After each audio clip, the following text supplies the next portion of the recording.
Hi, my name is Pam Townsend and I'm from Altoona, Pennsylvania. I have always had a heart for ministry. Even at a young age, when I was 3 years old, I sang a little trio from our church and we traveled throughout our area locally, ministering in music. And my parents have always encouraged service as a child and as I grew up. I gave my life to the Lord really when I was 16 years old when I went to Lancaster, Pennsylvania to sing with the youth choir. And while I was there, God really tugged at my heart and I gave my life to the Lord and to ministry. I always thought I was called to the mission field and I thought I was going to go to Haiti or someplace like that, but God had other intentions in my life.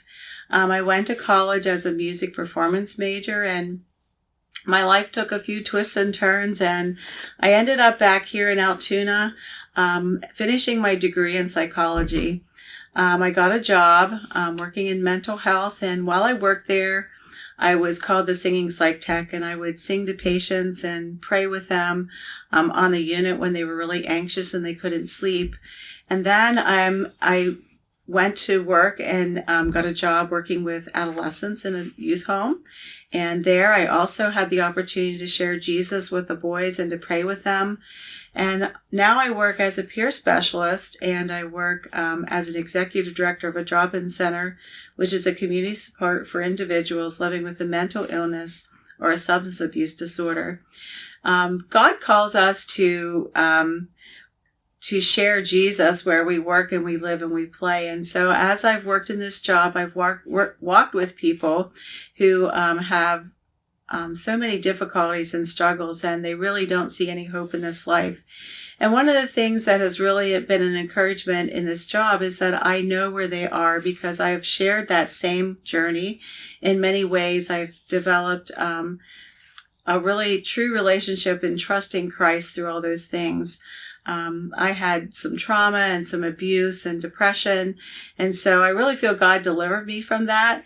But in the midst of all of that, I've been able to be an encouragement to those around me who are experiencing that today. In the midst of that, as I was the executive director of the drop-in center, I felt God was calling me to start a Bible study there. So I started a Bible study. And I went to my pastor one day and I felt God was just tugging at my heart. He wanted me to do more. And I didn't know what that more was, but I just knew that God was calling me to do something more with the folks at the drop-in center. And so I went to my pastor and I said to the pastor, I said, we started the Bible study. I feel like God's calling me to do more with to build a faith community there within the mental health community, because many people that were of faith, even during that time, were stigmatized by their church and they didn't feel like they had a safe place to worship. And so the pastor said, well, just say yes to God. And I said, but I don't know what saying yes to God. I don't know what that looks like. He said, don't worry about what it looks like. He said, just trust God for the journey. And so we began to meet and to pray together and to talk about what plan that God may have in my life.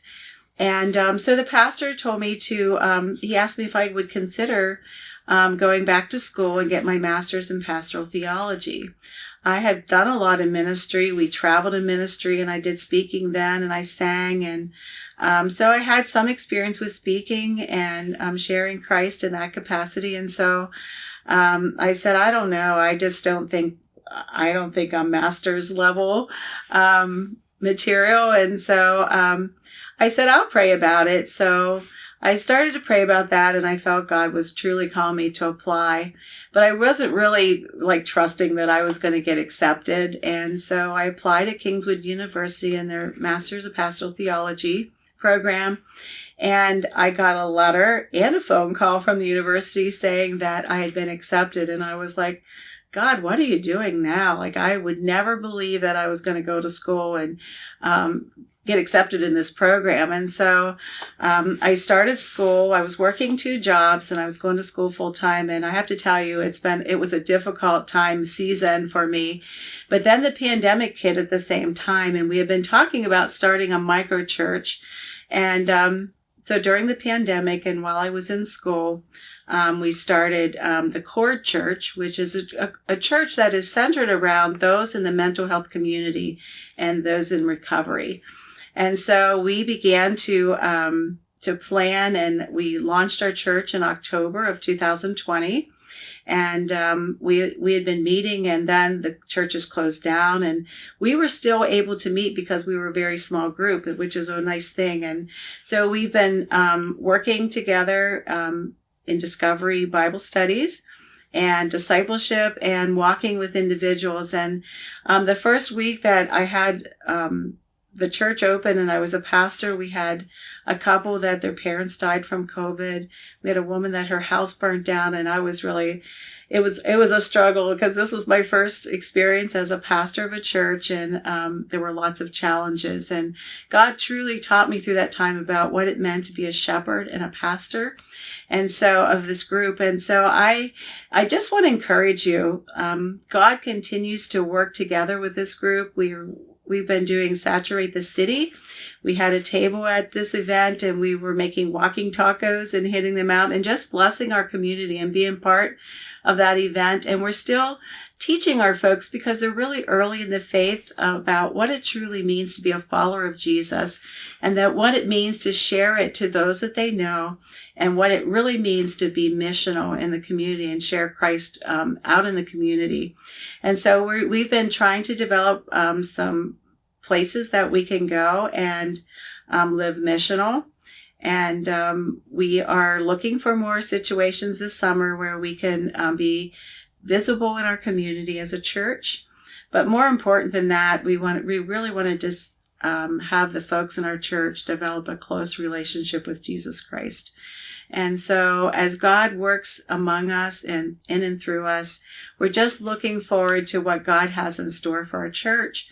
I just want to encourage you today that if you feel God tugging at your heart to become part of a ministry, or to start a ministry, or just to live missional where you work, I encourage you to say yes to God, because you will be truly blessed as you walk in His light and you share Christ in those places and develop what God has, the plan that God has for you in your life. So I just want to encourage you to say yes to God, because you will be truly blessed.